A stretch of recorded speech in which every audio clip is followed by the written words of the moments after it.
Imagine my surprise this morning. My alarm goes off 6 a.m., normal time. I wake up to check the score of my Pelicans game last night. I told myself a few days ago, I am not watching the Pelicans again until this team starts winning. First game I miss of the season, Pelicans win. Laying in bed, girlfriend still asleep, dog is loudly snoring. Scrolling through my news feed, and I am absolutely flabbergasted by what I am seeing. I come across a handful of stories, all relating to the two biggest issues facing our country today. Guys, we must come together. We must unite to combat the evil forces of mythical racism and mythical misogyny. I am sure you have heard by now. Lori Lightfoot is no longer the mayor of Chicago. Now, she did not lose because of the high murder rate, the high property crime rate, defunding the police, overreaching COVID lockdowns. She did not lose because she alienated a majority of the city. She did not lose because of her woke policies. No. The reasons are far more sinister. According to Lori Lightfoot, her woke welfare expired because of her appearance. I lost because I'm a woman. More specifically, I am a black woman in America. You're a woman? I thought woke women looked like Rachel Levine. Now I am supposed to believe Lori Lightfoot is a woke woman? This entire time, I have been thinking she was Beetlejuice, spouse to the ultimate alien Adam Silver. Lori Lightfoot is no longer mayor of Chicago because she was a bad mayor. Now, I was also surprised this morning to see women's college basketball leading the headlines in the mainstream media. Everyone's talking about the excitement of March Madness. Well, let me correct myself. The media refers to the start of conference tournaments in women's college basketball as March Madness. Us normal people, we think of March Madness as the real March Madness, the men's tournament. I'm seeing all these headlines this morning. Women's college basketball tips off March Madness with epic duel. Of course, they are not talking about anything that happened on the basketball court. There is absolutely nothing epic about women's college basketball except when it finally ends.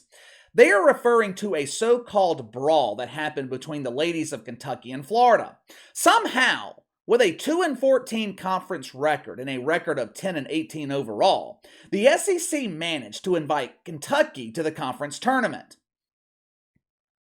Participation trophies are alive and well in the Southeastern Conference. Maybe next year, one of these teams can forfeit all their regular season games, get plenty of rest during the regular season, and show up to play in March.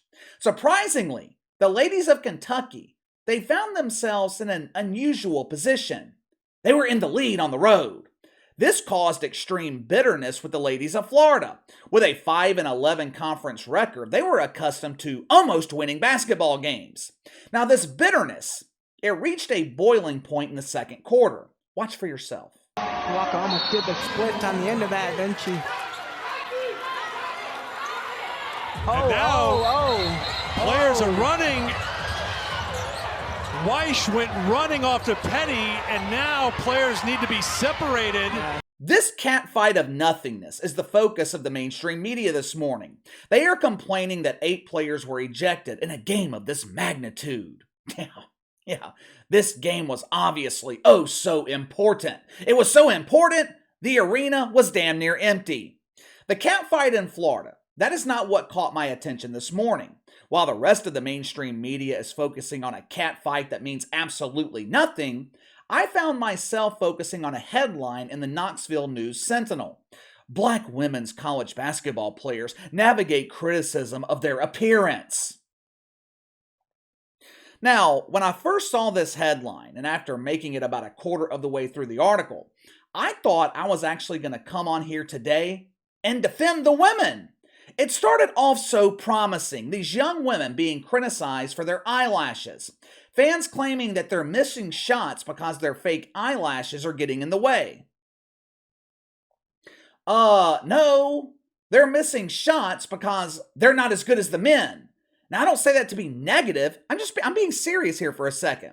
You cannot hold women to the same expectations that you hold the men when it comes to physical capability.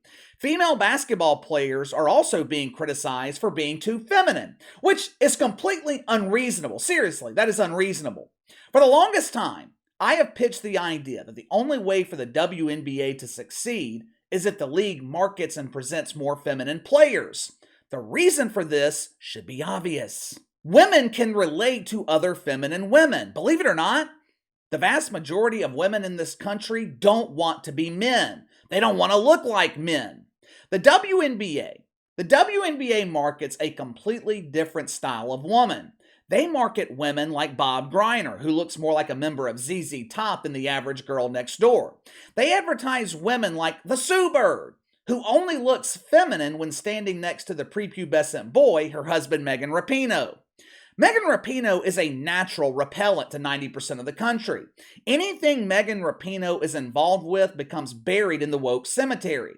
Don't take my word for it. Go ask franchise owners of Subway how well an endorsement from Megan Rapinoe works out for your business. The WNBA should be marketing women like Skylar Diggins Smith, a real feminine woman, a woman who is relatable, a woman who chose to have kids the old-fashioned way instead of the Pete Buttigieg way. Most women can relate to Skylar Diggins Smith.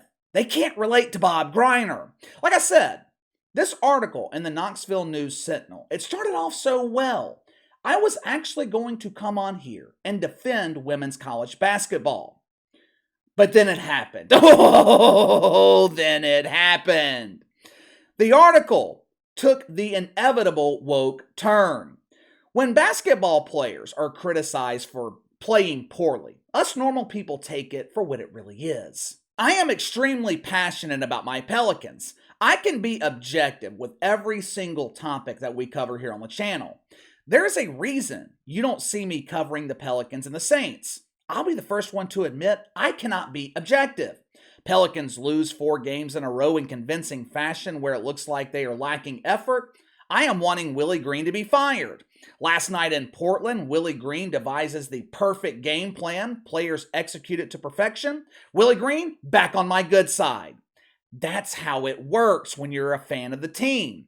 Fan is short for fanatic. The NBA wants fans like me. They want people who are so devoted to their team they can't be objective about it. Over the last few weeks, Willie Green has taken an absolute beating. He has been roundly criticized by fans in New Orleans. Not one time has New Orleans media or Willie Green himself spun this into a case of mythical racism. According to the Knoxville News Sentinel, the criticism of women's basketball players is deeply rooted in 2 of the favorite woke myths: mythical misogyny and mythical racism. These accusations from fans that players miss shots because of their fake eyelashes highlight how women are still dealing with racism and misogyny. First of all, what in the fuck does this have to do with race? I see white women walking the streets every day. Fake eyelashes, fake nose, fake hair, fake tits, fake ass. Hell, some of them have so much plastic in their face, they're at risk of melting in the summer. This has nothing to do with race and everything to do with fans overreacting when they feel their team is underperforming. But KC, this is definitely misogyny. They are criticizing these poor defenseless women based on their appearance. I mean, I can understand how you'd come to that conclusion. Like I said, initially, I was thinking the same thing. If there is one thing the woke media does well, it's play at your emotions. But you have got to look at this logically. Zion Williamson has been plagued by injuries his entire NBA career. To this day, you have talking heads like Shannon Sharpe. Hey, it's me, Shay Shay. Skippy is my baby. Guys like Shay, other so-called NBA experts, criticizing Zion Williamson for his weight. This kid's too fat to play in the NBA. His fat ass can't endure an 82-game regular season. Not one time have I seen anyone in the mainstream media claim mythical racism is behind the criticism of Zion Williamson. I haven't even seen the media throw out accusations of fatism, or whatever the hell you call it. Well, KC, I think it's called ableism. Yeah. I guess being fat or overweight now is considered a disability in the community of shitfucks. Muggsy Bogues, another example. Muggsy Bogues. He was criticized his entire career for being too short.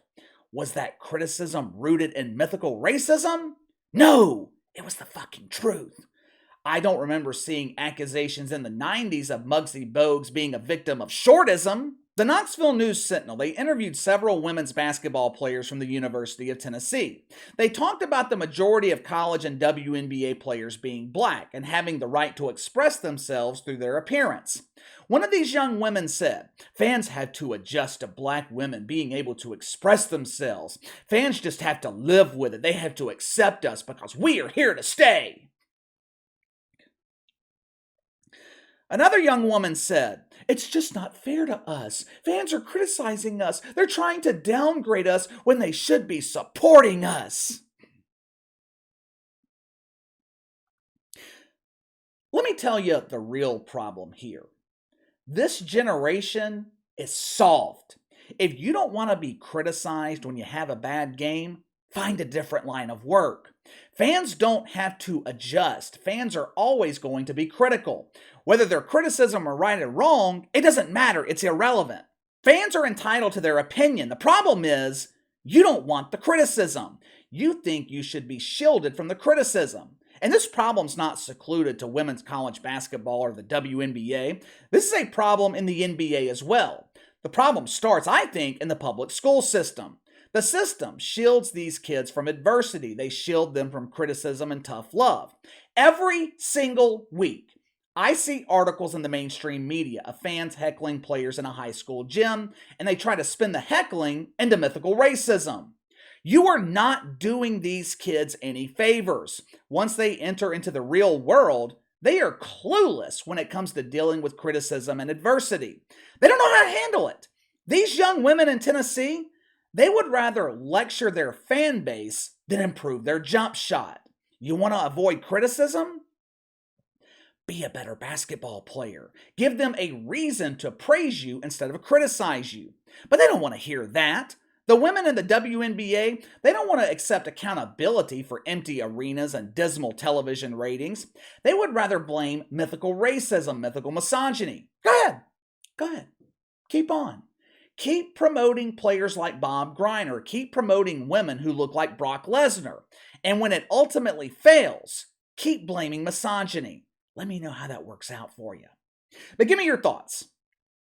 The Lady Vols lash out at their fan base for criticizing them based on their appearance. They claim it's mythical racism, mythical misogyny. But when male athletes get criticized based on their appearance, that's okay. Sound off in the comments below. Make sure to like and subscribe. Click the notification bell to receive all notifications from the channel. Best way to contact me is by email at btlkc84@gmail.com, KC_BTL84 on Twitter. I'll see you guys later.